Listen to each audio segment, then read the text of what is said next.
भारत लगातार खुद को मजबूत करता जा रहा है, जिसे देखकर दुश्मनों की हालत खराब हो रही है। भारत को और मजबूत बनाने के लिए एक ऐसा प्रोजेक्ट तैयार किया जा रहा है जो धर्म के लिहाज से महत्वपूर्ण तो है ही साथ भारत का ये प्रोजेक्ट देश की सुरक्षा के लिए भी काफी अहम है। भारत की इस बढ़ती ताकत को देखकर चीन की पैंट गीली होती जा रही है, क्योंकि इस प्रोजेक्ट के पूरा होते ही भारतीय सेना किसी भी समय पूरे लाव लश्कर के साथ सीमाओं तक पहुंच जाएगी। इस दमदार प्रोजेक्ट का नाम है चार धाम प्रोजेक्ट। इस प्रोजेक्ट का लक्ष्य सभी मौसम में उत्तराखंड के चार धामों यानी यमुनोत्री, गंगोत्री, केदारनाथ और बद्रीनाथ को जोड़े रखना है।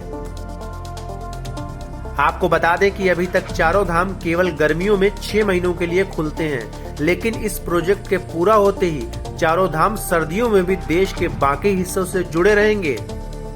इस प्रोजेक्ट के तहत केंद्र सरकार उत्तराखंड के चारों धामों को डबल लेन तक चौड़ा कर रही है।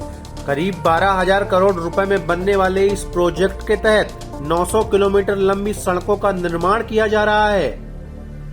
यहाँ आपको याद दिला दें कि इस प्रोजेक्ट की शुरुआत साल 2016 में की गई थी। इस प्रोजेक्ट के तहत केंद्र सरकार सड़कों की चौड़ाई 10 मीटर तक करना चाहती थी, लेकिन एक एनजीओ ने इस प्रोजेक्ट में सड़कों की चौड़ाई को लेकर सुप्रीम कोर्ट में याचिका दायर कर दी।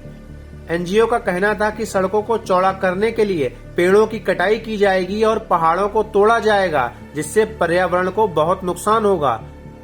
सुप्रीम कोर्ट ने इस मामले पर सुनवाई करते हुए सरकार से कहा था कि सड़कों की चौड़ाई को 5.5 मीटर तक रखा जाए, लेकिन केंद्र सरकार ने सुप्रीम कोर्ट से अपने इस फैसले पर पुनर्विचार करने की विनती की और अपने तर्कों को कोर्ट के सामने रखा।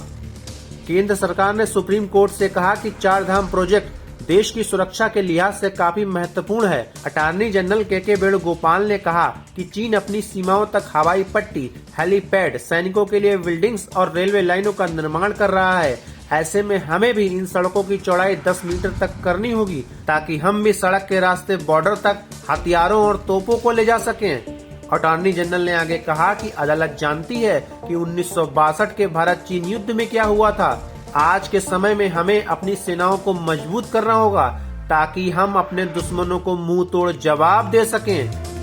केंद्र सरकार का यह पक्ष सुनने के बाद सुप्रीम कोर्ट ने अपना फैसला बदला और चार धाम प्रोजेक्ट को मंजूरी दे दी।